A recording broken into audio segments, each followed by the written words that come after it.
Hello everyone, welcome back to the channel. అందరూ ఎలా ఉన్నారు, ఏం చేస్తున్నారు? నాతో కమెంట్స్ లో షేర్ చేసుకోవడం మర్చిపోవద్దు. మేమైతే బాగున్నాం. And welcome back to another day in my life. పొద్దున్నే భుజ్ బంగారం నాకు మంచిగా హెల్ప్ చేస్తున్నాడు. చాయ్ ప్రిపేర్ చేస్తున్నా, యాలక్కాయ దంచిస్తానంటేను ఇచ్చానన్నమాట.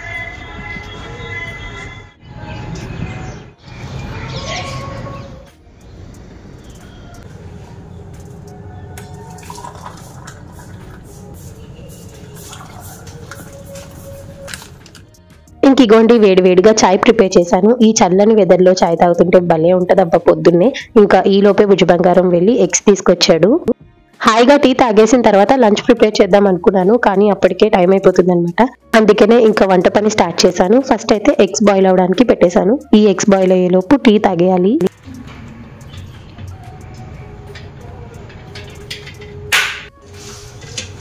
ఇంకోటి చాలు.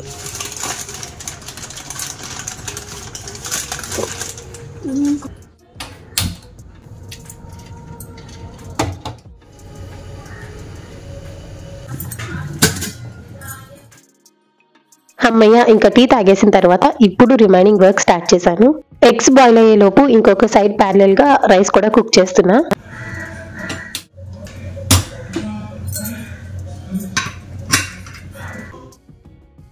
ఇంకా ఈ రోజు మార్నింగ్ టిఫిన్ లోకి సింపుల్ గా ఉప్మా ప్రిపేర్ చేద్దాం అనుకుంటున్నా. సో కావాల్సిన వెజీస్ అన్ని కట్ చేసి పెట్టేసా. ఎగ్స్ బాయిల్ అయిన తర్వాత సేమ్ అదే స్టవ్ మీద ఉప్మాకి కూడా ప్రిపేర్ చేస్తున్నాను. ఇంకా నా స్టైల్లో ఉప్మా ఎలా ప్రిపేర్ చేస్తాను అనేది షేర్ చేస్తా. ఫస్ట్ అయితే ఆయిల్ లోని కొన్ని జీడిపప్పులు ఫ్రై చేసి పక్కన పెట్టేస్తాను. జీడిపప్పు ఆప్షనల్ అండి, కావాల్సితే యాడ్ చేసుకోవచ్చు, లేకపోతే లేదు. ఇలా జీడిపప్పు ఫ్రై చేసి పక్కన పెట్టేసిన తర్వాత ఇప్పుడు సేమ్ అదే ఆయిల్ లోని మీ దగ్గర ఉంటే పల్లీలు యాడ్ చేయండి. నా దగ్గర లేవు కాబట్టి నేను జీడిపప్పు యాడ్ చేశాను. పచ్చిశనగపప్పు, మినప్పప్పు, ఆవాలు, జీలకర్రతో పాటు అల్లం ముక్కలు కూడా యాడ్ చేసి ఫ్రై చేసుకోవాలి. ఇప్పుడు కారానికి తగ్గట్టు పచ్చిమిరపకాయలతో పాటు ఆనియన్ పీసెస్, అలానే క్యారెట్ పీసెస్ కూడా యాడ్ చేసుకోవాలి. నా దగ్గర క్యారెట్ ఉంది కాబట్టి యాడ్ చేసా. మీరు కావాలి అనుకుంటే బ్రోకలీ, కాలీఫ్లవర్ ఇవి కూడా యాడ్ చేయొచ్చు. ఆరెల్స్ గ్రీన్ పీస్ యాడ్ చేసినా టేస్ట్ బాగుంటుంది. ఆనియన్స్ కొంచెం అలా ఫ్రై అయిన తర్వాత కట్ చేసి పెట్టిన టొమాటో పీసెస్ కూడా యాడ్ చేసుకోవాలి. టొమాటోస్ మెత్తగా మగ్గిపోవాల్సిన అవసరం లేదు, వాటర్ లో ఉడుకుతాయి కాబట్టి సరిపోతుంది. టొమాటో వేసిన తర్వాత ఒక 2 minutes అలా ఫ్రై చేసి ఇప్పుడు ఇందులోని రవ్వ యాడ్ చేసుకోవాలి. ఇక నేను వైట్ సూజీ రవ్వ యాడ్ చేస్తున్నాను. పర్టికులర్ గా క్వాంటిటీ అంటూ ఏం యాడ్ చేయను అనమాట, అందాజాగా చేసేస్తా. కానీ మీకు చెప్పాలి రేషియో అంటే గనక 1 cup రవ్వకి 3 cups వాటర్ తీసుకుంటే సరిపోతుంది. సో రవ్వ వేసాక కంప్లీట్ గా లో ఫ్లేమ్ లో పెట్టేసి మంచిగా ఆ రవ్వ పచ్చివాసన పోయేంత వరకు ఫ్రై చేసుకోవాలి. కొంతమంది రవ్వ వేరేగా, వెజీస్ అన్ని వేరేగా ఫ్రై చేస్తూ ఉంటారు. కాకపోతే ఇలా వెజీస్ తో పాటు రవ్వ ఫ్రై చేస్తే ఉప్మా టేస్ట్ ఇంకా బాగుంటుంది. ఇక్కడ రవ్వ బాగా ఫ్రై అయిన తర్వాత రుచికి సరిపడా ఉప్పుతో పాటు వాటర్ కూడా యాడ్ చేసి లో ఫ్లేమ్ లోని మూత పెట్టి దగ్గరికి ఉడికేంత వరకు ఉంచాలి. లాస్ట్ లో మీరు కావాలంటే కొత్తిమీర యాడ్ చేయొచ్చు, కాకపోతే నేను ఈ రోజు యాడ్ చేయలేదంతే. ఇంకా చూసారు కదా, వేడివేడిగా ఉప్మా సర్వ్ చేస్తున్నాను. ఇంకా అలానే పైనుంచి ఫ్రై చేసి పెట్టిన జీడిపప్పు కూడా యాడ్ చేశాను. సో అంతే, వేడి జీడిపప్పు ఉప్మా రెడీ. ఒక్కసారి నేను చెప్పిన ప్రాసెస్ ట్రై చేయండి, డెఫినెట్ గా మీకు కూడా నచ్చుతుంది.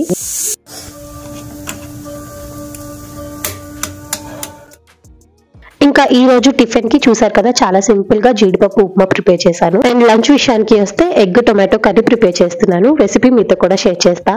పాన్ లోని కొంచెం ఆయిల్ యాడ్ చేసుకొని ఆనియన్స్ గోల్డెన్ బ్రౌన్ కలర్ వచ్చేంత వరకు ఫ్రై చేసుకోవాలి. వన్స్ ఆనియన్స్ ఫ్రై అయిన తర్వాత అల్లం వెల్లుల్లి పేస్ట్ పచ్చివాసన పోయేంత వరకు ఫ్రై చేసి ఇప్పుడు టొమాటో పీసెస్ యాడ్ చేసుకోవాలి.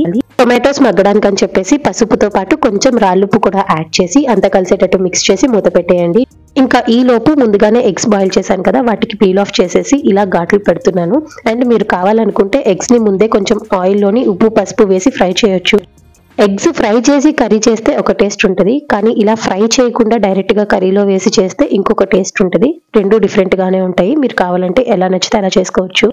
ఇంకిగోండి ఈ లోపు టొమాటోస్ మంచిగా మగ్గిపోయాయి కదా, ఇప్పుడు ఇందులోని రుచికి సరిపడా కారం యాడ్ చేసి దాంతో పాటు ఎగ్స్ కూడా యాడ్ చేసుకోవాలి. ఈ ఎగ్స్ కి మసాలా అంతా కోట్ అయ్యేటట్టు మిక్స్ చేసుకొని మూత పెట్టేయండి. సో ఆ ఫ్లేవర్స్ అన్ని ఎగ్స్ కి మంచిగా పడతాయి అన్నమాట.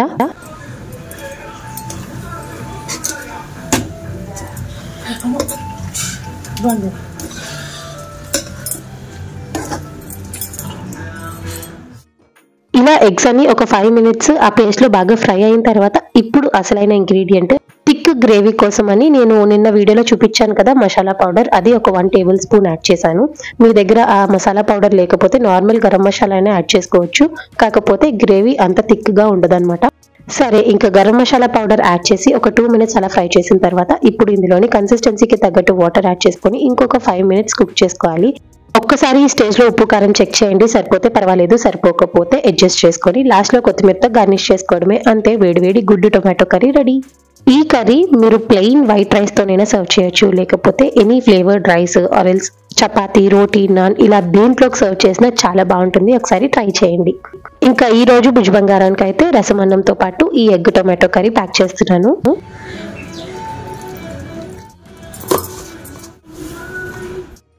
ఈ లోపే భుజ్ బంగారం రెడీ అయ్యి వస్తేను వాడికి కూడా టిఫిన్ పెట్టేసా అండ్ ఇంకా లంచ్ బాక్స్ కూడా ప్యాక్ చేసేసాను. ఇప్పుడు వాడైతే స్కూల్కి వెళ్ళిపోతున్నాడు.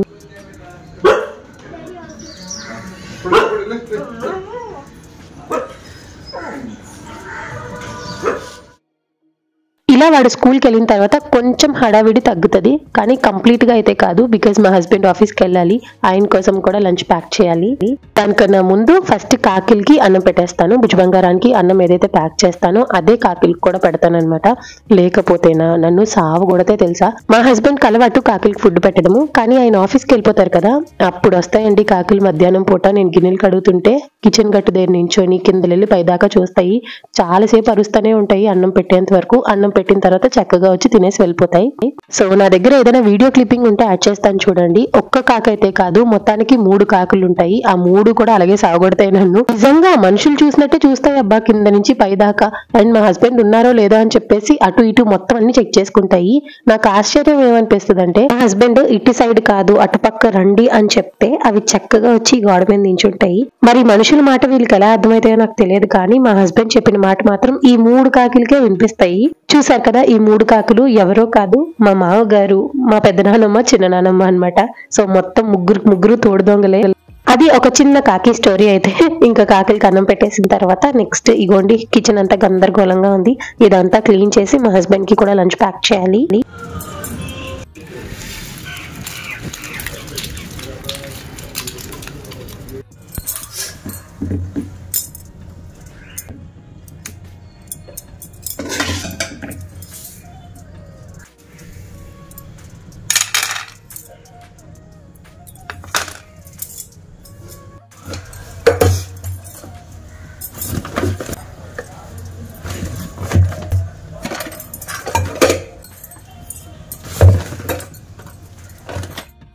ఈ లోపు మా అత్తగారు బ్యాక్ యార్డ్ లో చెట్టు ఉంది కదా, సో ఆ చెట్టుకి పూసిన పూలన్నీ కట్ చేసి తీసుకొస్తేను ఇలా కృష్ణకి అలంకరించాను. వీళ్ళిద్దరూ చూడడానికి భలే ముద్దుగా ఉన్నారు కదా.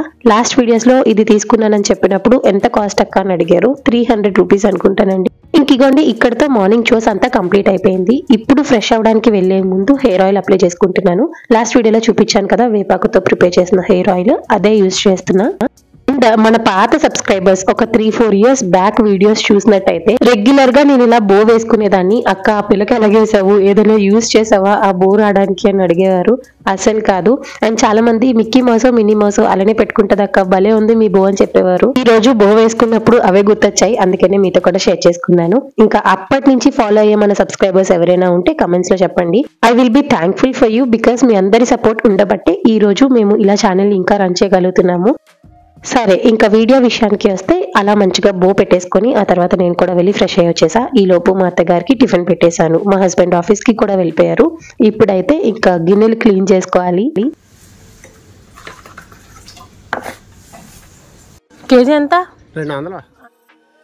ఇంకా ఈ లోపు ఇంటి దగ్గరికి దీపం ఆయిల్ అమ్మే వాళ్ళు వచ్చారనమాట. సో దేవుడికి పెట్టే దీపం ఆయిల్ ఇలా ఇంటి దగ్గరే తీసుకుంటాను. కేజీ 200 అంతా తీసుకున్నాను. అండ్ ఈ అంకుల్ దగ్గరే హెయిర్ కి యూజ్ చేసే కోకోనట్ ఆయిల్ కూడా తెప్పిస్తాను. 2 months నుంచి ఈయన దగ్గరే తీసుకుంటున్నా. కాకపోతే ఎక్కువ హెయిర్ ఫాల్ ఉంటుందన్నమాట. చూడాలి, ఒకవేళ సెట్ అయితే పర్వాలేదు, సెట్ అవ్వకపోతే మాత్రం కోకోనట్ ఆయిల్ వైజాగ్ నుంచి తెప్పించుకోవాలి.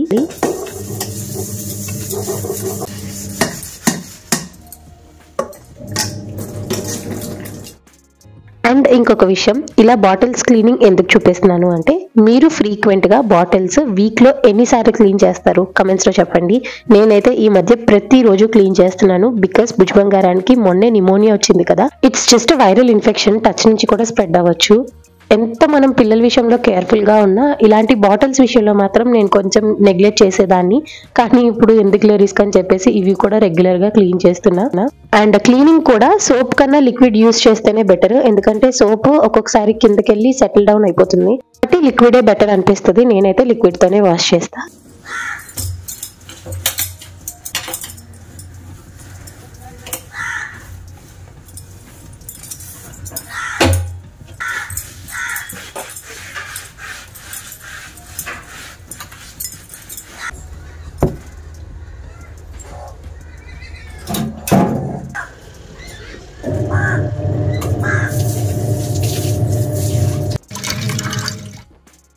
ఇంకా అలా నా మార్నింగ్ చోర్స్ అంతా కంప్లీట్ చేసుకున్న తర్వాత ఇప్పుడు పూజ సామాన్లు క్లీన్ చేయడం స్టార్ట్ చేశాను.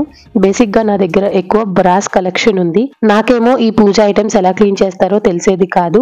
బట్ లాస్ట్ వీడియోస్ లో కూడా చెప్పాను, మా హస్బెండ్ రీసెంట్ గా ఓకీ వాళ్ళది డిష్ వాషర్ లిక్విడ్ తీసుకొచ్చారు. ఇది బ్రాస్ ఐటమ్స్ క్లీన్ చేయడంలో మాత్రం మంచిగా హెల్ప్ చేస్తుంది. Not even brass, any other dish you wash అన్ని కూడా మంచిగా క్లీన్ అవుతున్నాయి.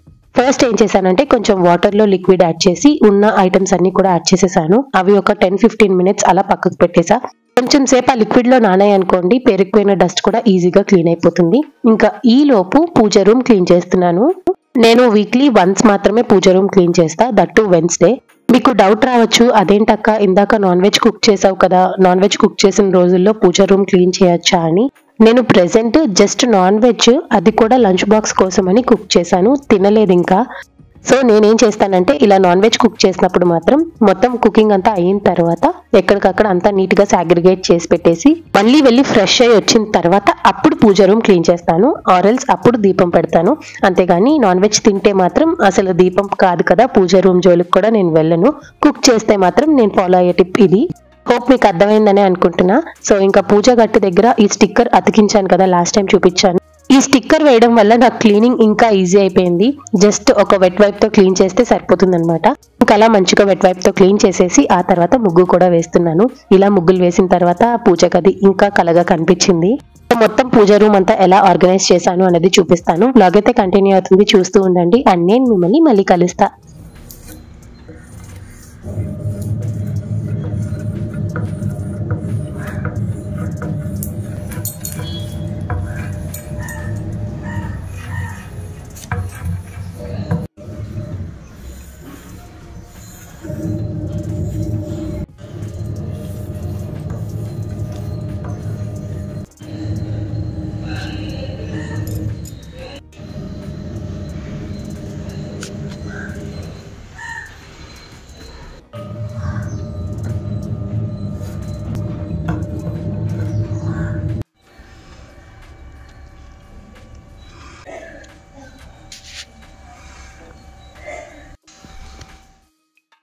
సో చూసారు కదా, ఫైనల్ గా పూజ గట్టు దగ్గర ఇలా అరేంజ్ చేశాను. ఎలా ఉందో మీరే కమెంట్స్ లో చెప్పాలి.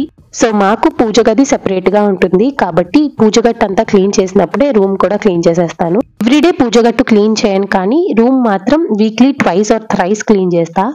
అండ్ ఇలా మాప్ చేసిన ప్రతిసారి ముగ్గు వేస్తాను. సో నా ముగ్గుల గురించి ప్లీజ్ అబ్బా అసలు జడ్జి చేయొద్దు, తెలిసిందే కదా, వచ్చిన ముగ్గులనే మొత్తానికి ఎలాగోకలా అలా వేస్తూ ఉంటాను.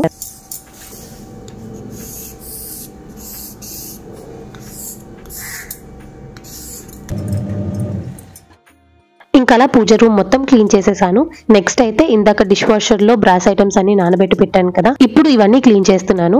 ఏం లేదు, ఆ లిక్విడ్ సోప్ తోనే క్లీన్ చేస్తే ఈజీగా పోతున్నాయండి. మీకు ఫైనల్ అవుట్పుట్ చూపిస్తాను చూడండి. బ్రాస్ ఐటమ్స్ అయితే భలే క్లీన్ అవుతున్నాయి. యాక్చువల్ గా మా ఇంటి వెనకాతలే ఫ్యాక్టరీ అనమాట. సో అప్పుడప్పుడు ఫ్యాక్టరీలో కెమికల్స్ అవి రిలీజ్ అయితే గనక ఈ బ్రాస్ ఐటమ్స్ అన్ని బ్లాక్ గా చేంజ్ అయిపోతాయి. వెండ్ అయితే ఇంకా చెప్పనక్కర్లేదు, మొత్తం నల్లగా అయిపోతుంది అనమాట. యాక్చువల్ గా లాస్ట్ ఇయర్ కార్తీక పౌర్ణమి అప్పుడు అమ్మ వాళ్ళు నాకు వెండివి పూజ ఐటమ్స్ అన్ని ఇచ్చారు గిఫ్ట్ గా. అవి ఈ 16 సోమవారాల వ్రతానికి కానీ 7 శనివారాల వ్రతానికి కానీ యూజ్ చేద్దాం అనుకుంటాను. కానీ ఈ ఫ్యాక్టరీ నుంచి రిలీజ్ అయ్యే కెమికల్ కి భయపడి దెబ్బకు అమ్మ వాళ్ళు తీసుకొచ్చిన రోజు చూడడమే, ఆ తర్వాత మళ్ళీ ఆ బాక్స్ జోలికే వెళ్ళలేదు. జస్ట్ అలా స్టోర్ చేసి పెట్టేశాను. అదనమాట విషయము. అండ్ బ్రాస్ ఐటమ్స్ అన్ని కూడా ఎలా క్లీన్ అయ్యాయో చూసారు కదా, మంచిగా క్లీన్ అవుతున్నాయి. ఇన్ కేస్ మీకు కూడా హెల్ప్ అవుతుంది కదా అని చెప్పేసి వీడియోలో షేర్ చేస్తున్నాను అంతే.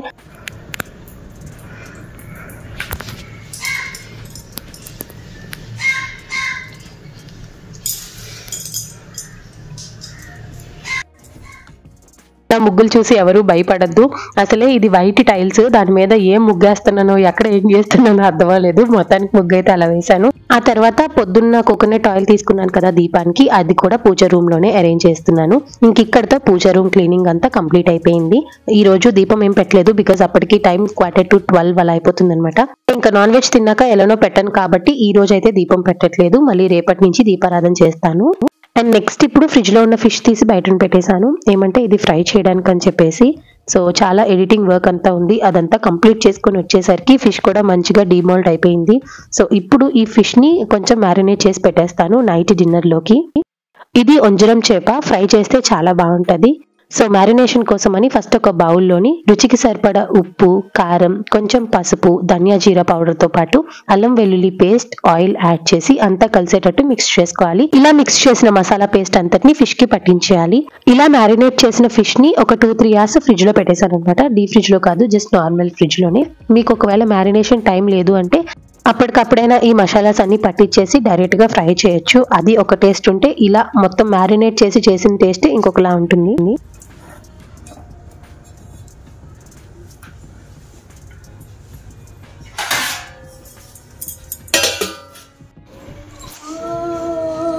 ఏది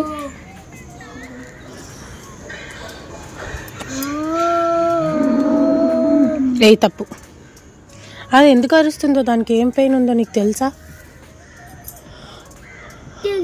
వాళ్ళ మమ్మీ కోసం వెతుక్కుంటుందేమో.